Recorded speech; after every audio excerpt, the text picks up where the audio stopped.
Diving deep into the foggy, mysterious world of Oakland, California's most haunted places. A city known for its history, its heart, and apparently, its very busy ghosts. From haunted mansions to ghost-infested graveyards, Oakland has more supernatural drama than a Halloween episode of a soap opera. We'll explore the eerie halls of forgotten homes, the cemeteries where the dead don't rest quietly, and the places locals whisper about after dark. Whether you believe in ghosts or just like a good spine-tingling story, you're in for a ride filled with history, legends, and maybe even a few bumps in the night. And we're not just talking about potholes. So grab your flashlight, maybe a snack. Ghost hunting burns calories. And hit that subscribe button before the spirits get salty. This is Oakland's most haunted places, and trust me, you'll never look at the Bay Area the same way again. Let's do it. Nestled on a quiet corner of Oakland's Fruitvale district, the Cohen Bray house stands as a sumptuous Victorian time capsule, completely untouched since its grand debut in 1884. Built as a lavish wedding gift for Emma Bray by her grainbroker father and furnished by her husband's family with top-tier Victorian decor, the 17-room residence effortlessly transports visitors to an era of Eastlake woodwork, stained glass, and original carpeting. It feels less like a museum and more like a moment frozen in genteel time. Away from its pristine elegance lies a whisper of the paranormal. Great-granddaughters Patty and Nancy Donald, current stewards of the house, explain that what some call haunting is really the lingering love of past inhabitants. The house, they say, is haunted by those who cherished it, and its spirits are friendly, provided guests behave politely. Still, the house has its mood swings. Volunteers have reported strange occurrences, like a disembodied no-nonsense, "Get out of here!" erupting in Emilita's old bedroom, allegedly spoken by its former inhabitant, the youngest daughter who both lived and died on site. For those seeking full-blown paranormal theater, the Victorian Preservation Center hosts ghost hunt nights, complete with EMF detectors, EVP recorders, and infrared cameras. Investigations have picked up unexplained footsteps echoing through corridors, phantom shadows darting across walls, EMF spikes, and clothing being tugged as if by invisible hands. Naturally, there's a mid-investigation snack break, because even ghosts need to pause for juice and cookies. Cohen Bray house. Then there's the sensory roller coaster. One moment, visitors freeze with sudden chills in the hallway. The next, they bask in inexplicable warmth in the parlor. Doors swing shut of their own accord, chandeliers jiggle without a breeze, and the energy seems to cling to different rooms, sometimes nurturing, sometimes borderline mischievous. It's as if the house tunes itself to the vibe of each visitor. Amid all the aura and activity, the house remains immaculately preserved. Original wallpapers, furniture, carpets all remain in place, lending an uncanny authenticity to each experience. Imagine sipping tea in the parlor while a polished ghost might pause to straighten a lace tablecloth. This is paranormal Disneyland, minus the popcorn. So why do the spirits linger? The answer seems as much emotional as logistical. The Bray and Cohen families lived, loved, and died in these rooms. Descendants lived here well into the late 20th century, and the house stayed in the family line until the 1980s. It's easy to see why restless spirits would feel anchored. A place so cherished doesn't exactly give out matchbooks to departing souls. More than a place with drafts and flickers, the Cohen Bray house feels like a familial gathering across time. A lounge where ancestors linger, curious eyes peek around corners, and occasionally usher visitors out of the wrong room. For anyone drawn to history, mystery, or ghostly goodwill, the house offers respectful tours, charming teas, and inviting paranormal events. Just bring manners, maybe an EMF meter. And remember, don't drink all the cookies.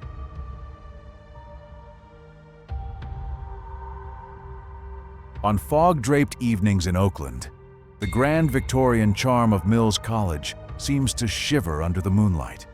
In Lisser Hall, drama students report hearing deliberate footsteps pacing the stage long after theater lights have dimmed. Some swear it's the founder, Susan Mills, rehearsing a final monologue. Others whisper it might be Louis Lisser, still grumbling about artistic direction. Either way, expect a ghostly sound check for an audience of one, you. High on Prospect Hill, the twin dorms of Ethel Moore and Mary Morse host their own paranormal tea party.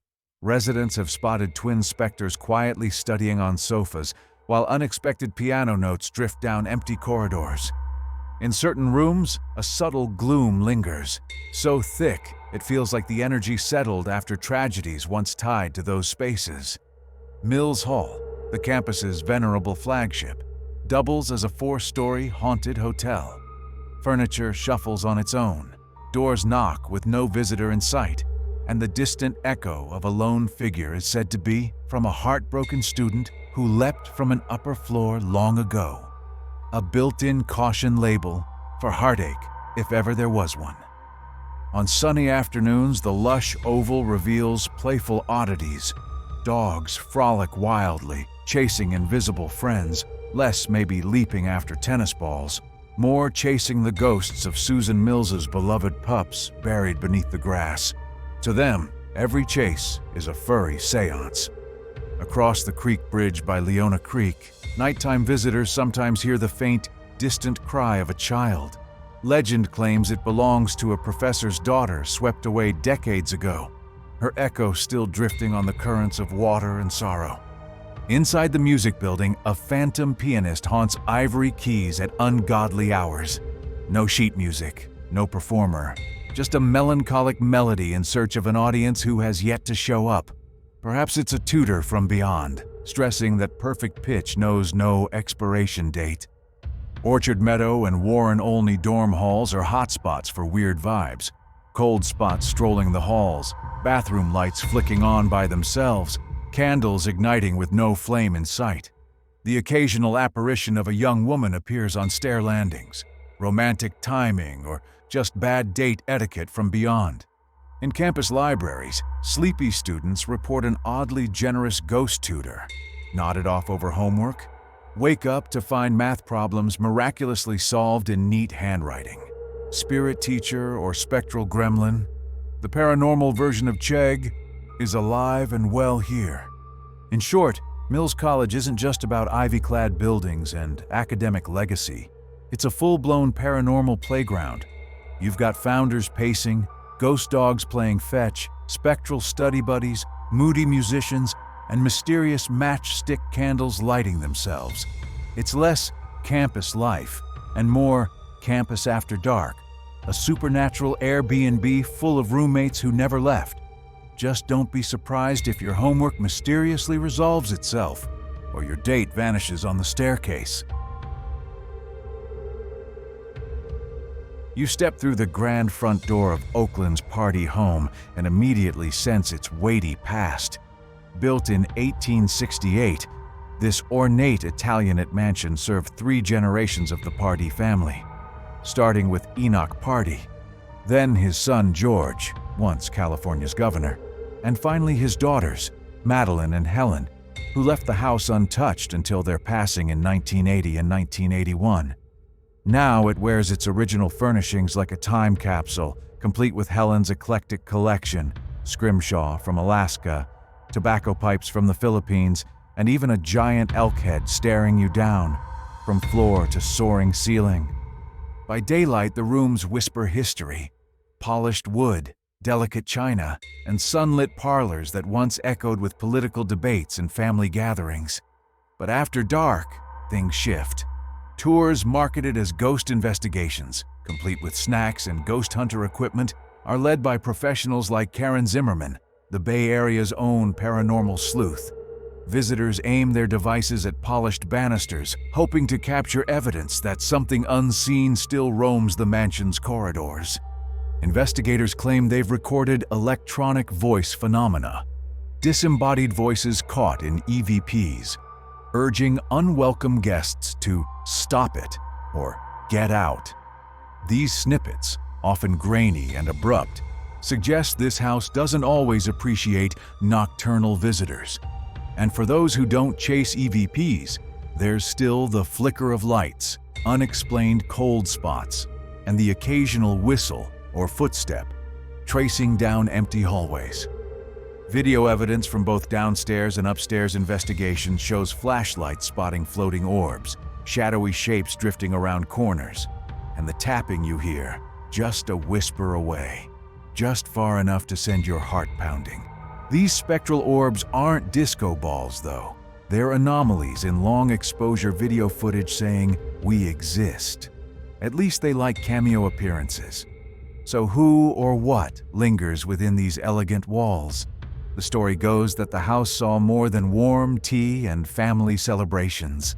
Its residents passed away on site, deepening the emotional imprint on the rooms they so carefully curated. Paranormal fans suggest this layered history creates a psychic echo, a place where the living refuse to let go entirely. Walker after walker, investigator after investigator, someone always mentions the lull of conversation in quiet parlors or china clinking deep in the night. Could it be a pipe settling or plumbing reacting to temperature? Sure, it's Victorian architecture after all. But Karen Zimmerman, after reviewing countless recordings, noted how some of the voices are too deliberate, too context-aware to dismiss as mere background noise. Whether you call it legend, imagination, or genuine hauntings, the Pardee Home Museum is an undeniable experience. It's a place where the past settles in every creak and shadow, and maybe speaks back. It's a historical gem that offers more than Victorian elegance. It invites you to ask, are you alone in here? And just maybe you won't be. Next time you book a nighttime tour, keep one eye on the artifacts and another on the corners. The Pardee home might lavish you with history or something a little more lived in. In the fading glow of East Oakland streetlights, the Bordello, once a raucous saloon and brothel from the late 1800s, still whispers its bawdy secrets to anyone who dares linger too long. Imagine sailors stumbling in fresh off the docks, lured by booze, jazz, and the promise of late-night company. Legend even says some found themselves shanghaied in the basement, hauled off to faraway ships before they'd even finished their whiskey. It's the sort of story that makes you eye the floorboards suspiciously, wondering what might be lurking below. Fast forward to the 1990s, and the Bordello throws one crazy underground rave under its graffiti-splashed roof.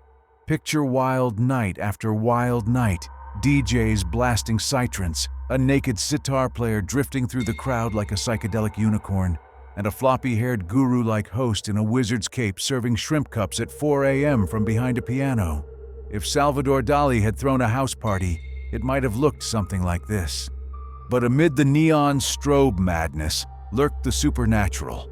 Tenants started noticing friendly spirits of past patrons, shadowy figures drifting through corridors, empty chairs scooting around by themselves, and once, a jazz record spinning mid-air before abruptly stopping. Some claimed these ghosts would answer questions via flashlight flicker, yes or no blinking like polite but eerie roomies who forgot to leave. There was Jack London George, a real-life character who lived in the place and curated its offbeat charm. A piano player by trade and storyteller by nature, he showed tenants old photos of the building's past, including one blurred image of its namesake author himself propped behind the bar. George believed the spirits were playful guardians, protecting the Bordello's legacy as fiercely as he protected his piano solos. Then came Betty, a tenant with a flair for drama. One midnight, she barreled down the stairs, wide-eyed and convinced someone or something was in her apartment. Her neighbor, half expecting a drug-fueled meltdown, accompanied her upstairs, but they found nothing, just empty rooms and the hum of old plumbing. Betty later refused a cash buyout, and according to George, that's when the ghosts decided enough was enough. Years earlier, a tenant named Ryan had suffered a similar fate. He resisted eviction, then bolted from his apartment one night in a panic and raced into the street. only to be tragically struck by a car. Some say he walked out himself, others whisper that ghostly hands pushed him. Either way, it likely shook the tenants. Modern eviction through ghostly intervention might just be the world's spookiest landlord trick. Despite the scares, the Bordello's ghosts are not out to terrify. They seem more like mischievous party crashers. They'd flicker lights, rearrange decor, maybe whisper old jazz tunes in empty rooms. Haunted? Absolutely. Hostile? Not so much. More like the world's quirkiest Airbnb review awaiting its next guest. These phantom inhabitants owe their persistence to the Bordello's electric mix of rowdy saloon fights, brothel lust, basement kidnappings, rave bacchanalia, and avant-garde shrimp serving. That energy soaked into the walls. Every piano key, every footstep, every midnight scream. It's a rich tapestry of history and humanity, woven with debauchery and whimsy, now stirred by its spectral residents. So if you ever find yourself in East Oakland after dark, just remember, the Bordello might just be throwing a party, and the spirits are already there. In the golden haze of an Oakland afternoon in 1876, the Cameron Stanford house rose near Lake Merritt, like a proud Victorian dowager showing off her new lace gloves. Built by Dr. Samuel Merritt, this Italianate mansion stood tall among other elegant homes along the water. Just a year later, it found its first full-time residence in William Walker Cameron and his wife, Alice Marsh, who just so happened to be the daughter of an old California pioneer and ranchero. It was all very classy, very proper, and very doomed. Alice and William had dreams of grandeur, but grief came knocking faster than bills in a recession. Their young daughter Gracie tragically died at just 2 years old, not long after the family settled in. The Camerons never really recovered from the loss. Financial troubles piled on like bad house guests, and before long, they had to leave the dream home behind. Ever since, people have claimed to see a ghostly woman staring out the windows toward the lake, sobbing silently. Many believe it's Alice, still mourning the child she lost, and probably side-eyeing the new furniture choices. Next came David Hughes, a businessman with gold rush bragging rights. He had money, ambition, and one heck of a mustache. But even he couldn't escape the house's strange energy. Guests would hear footsteps echoing down empty hallways, feel cold drafts in rooms with no windows open, and get the sensation someone was standing just behind them, breathing heavily, like they'd just run up the stairs, or from the afterlife. Then, from 1882 to 1903, Josiah Stanford, yes, brother to that Stanford, took up residence. His time in the house was filled with social events and prestige, but it wasn't all tea and piano recitals. Josiah eventually passed away from cancer inside the home, and not long after, his daughter-in-law died under curious circumstances. Ever since, the former salon has been known for eerie whispers and sudden cold spots. Visitors often feel as if unseen eyes are watching them, possibly judging their outfit choices. In 1903, the house welcomed Captain John Tennant Wright Jr., a seafarer who traded ships for a lakeside mansion. While his stay was a little less dramatic, some claim the scent of tobacco drifts through the house on windless days, and the sound of distant bells can be heard at night, as if the captain were still calling sailors to deck, even if that deck is now a hardwood floor near a Victorian fainting couch. The city of Oakland purchased the property in 1907. As they bulldozed the other grand homes along the lake to create Lakeside Park, the Cameron Stanford house somehow dodged demolition like a pro. It later became Oakland's first museum, which is when things really got ghosty. Staff began reporting doors opening on their own, furniture moving slightly overnight, and even a mysterious figure showing up in a mirror, only to disappear when someone turned around. Adding to the mystery is the presence of preserved personal belongings inside the house. Among them, a Victorian wedding dress, gloves, a veil, and a well-worn Bible belonging to a woman named Franklina Gray.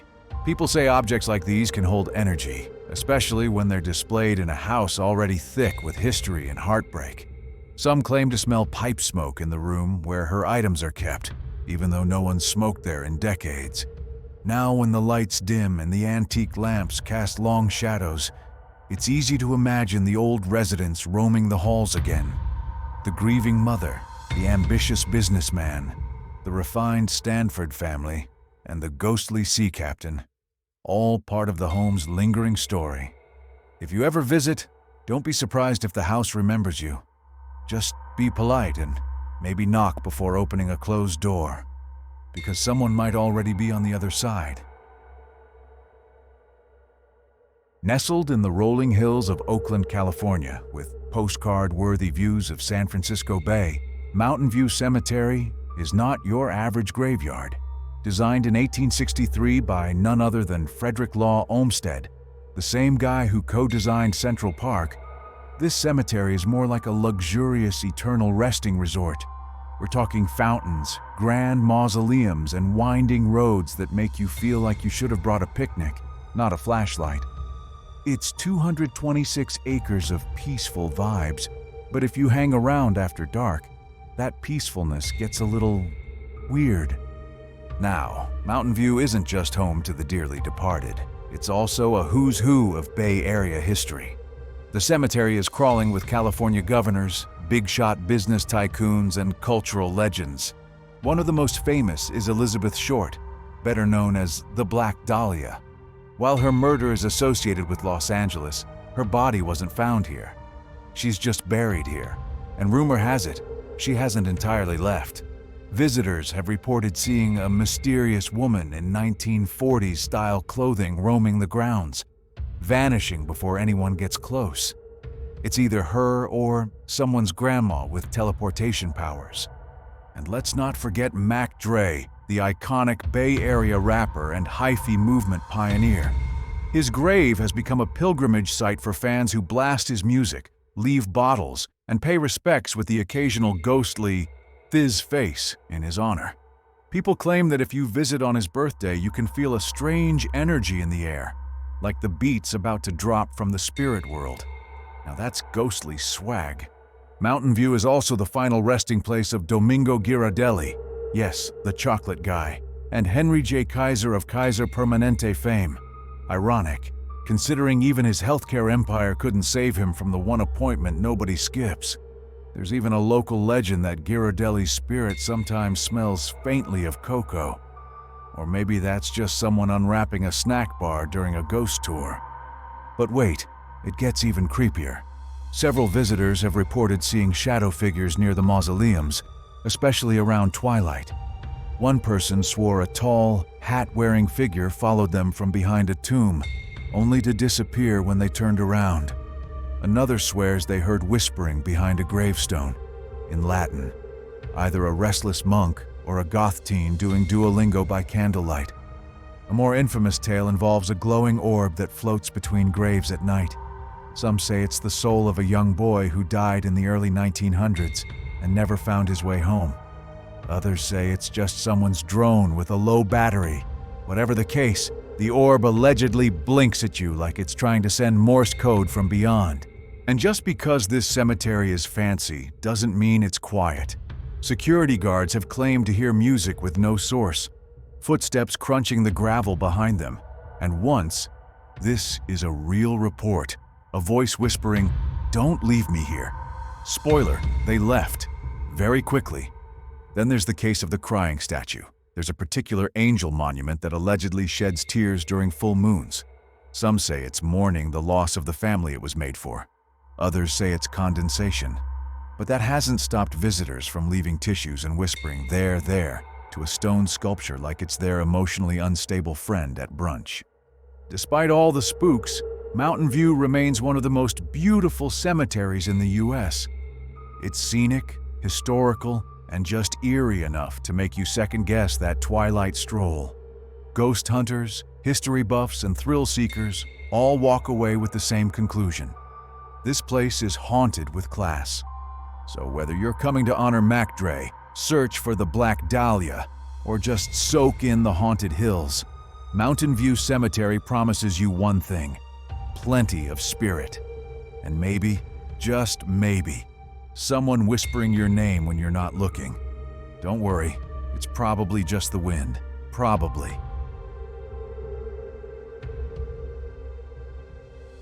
And that wraps up our chilling tour of Oakland's most haunted hotspots, where the ghosts are loud, the legends are wild, and the vibes are definitely spooky.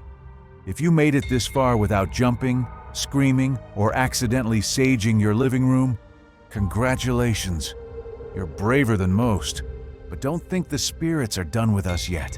Oakland's ghosts have a way of sticking around, especially if you don't subscribe. So go ahead, hit that button, give this video a like, and drop a comment if you've had your own creepy encounter. I mean, who needs sleep, right? Thanks for exploring the haunted side of the Bay with me. Until next time, stay curious, stay spooky, and whatever you do, don't follow the ghost that says, "Come here real quick." That's how horror movies start.